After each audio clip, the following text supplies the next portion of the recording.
নমস্কাৰ পলিটিক্যাল বাৰ্তালৈ স্বাগতম জনাইছোঁ ষ্টুডিঅ'ৰ মজিয়াত মই গিয়াছুদ্দিন আহমেদ যেহেতু পঞ্চায়ত নিৰ্বাচনৰ ভৰপূৰক সময়ছোৱাত এতিয়া পঞ্চায়তৰ প্ৰাৰ্থীসকলে তেখেতসকলে নিজ নিজ সমষ্টিসমূহত তেখেতসকলে নিৰ্বাচনী প্ৰচাৰৰ জৰিয়তে তেখেতসকলে বিজয়ী ধ্বজা উৰুৱাবৰ বাবে প্ৰয়াস কৰা পৰিলক্ষিত হৈছে সমান্তৰালকৈ কমলপুৰ জিলা পৰিষদৰ ভাৰতীয় জনতা পাৰ্টিৰ প্ৰাৰ্থী পৰিণীতা দাস ডাঙৰীয়ানীৰ সৈতে আমি ফোনযোগে সংযুক্ত হ'ম তেখেতৰ সৈতে কিছু নিৰ্বাচনীমূলক আলাপ কৰিবৰ কাৰণে প্ৰয়াস কৰিম দাস ডাঙৰীয়ানী আপোনাক স্বাগতম জনাইছোঁ আমাৰ অনুষ্ঠানলৈ হয় নমস্কাৰ মই ওয়েলকাম জনাইছোঁ হয়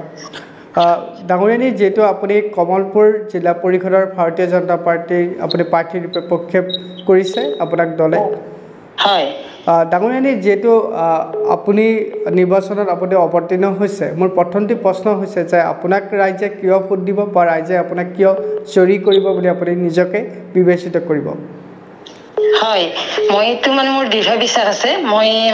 আমাৰ প্ৰধানমন্ত্ৰী নৰেন্দ্ৰ মোদী ডাঙৰীয়া আৰু আমাৰ সৰ্বকালৰ শ্ৰেষ্ঠ মুখ্যমন্ত্ৰী আমাৰ ডক্টৰ হিমন্ত বিশ্ব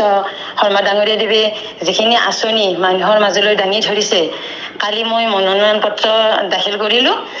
প্ৰাক মুহূৰ্তত ৰাইজে যিটো সঁহাৰি জনাইছে সঁচাকৈ মই মানে শলাগ নলৈ নোৱাৰোঁ আৰু আমাৰ আঁচনিবিলাকৰ আস্থাৰ প্ৰতি আস্থা ৰাখিয়ে ৰাইজে আমাক উৎসাহ উদ্দীপনা যোগাইছে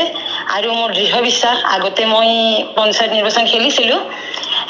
2007-08 মই এপি মেম্বাৰ হৈ জয়ী লাভ কৰিছিলোঁ ভাৰতীয় জনতা পাৰ্টিৰ ফালৰ পৰাই আৰু তেতিয়াও মই যিখিনি কাম কৰিছোঁ গতিকে উন্নয়নৰ সেইখিনিও ৰাইজে মোক আগৰ পৰাই কৈ আছে যে আপুনি খেলিব লাগিব আপুনি আহিলে আমাৰ ভাল লাগে আৰু সেইটোৰ ওপৰত মই বিশ্বাস ৰাখি আমাৰ সন্মানীয় কমলপুৰ সমষ্টিৰ বিধায়ক সন্মানীয় আমাৰ দিগন্ত কলিতা ডাঙৰীয়া দেৱেও সেই তেখেতৰ যিখিনি অৱদান আমাৰ সমষ্টিৰ যিখিনি উন্নয়ন কৰিছে গতিকে সেইখিনিও ৰাইজে দেখিছে আৰু যি অকণমান ৰৈছে সেইখিনি যাতে আমি কৰিব পাৰোঁ সেইটো বিশ্বাস ৰাখিছোঁ আৰু নিশ্চয় জয়লাভ কৰিব পাৰিম বুলি মোৰ দৃঢ় বিশ্বাস আছে আপোনাৰ সমষ্টিত বৰ্তমান আপুনি কোনকেইটা বিষয়ক আপুনি গুৰুত্ব আৰোপ কৰিব যদি আপুনি জয়ী হয়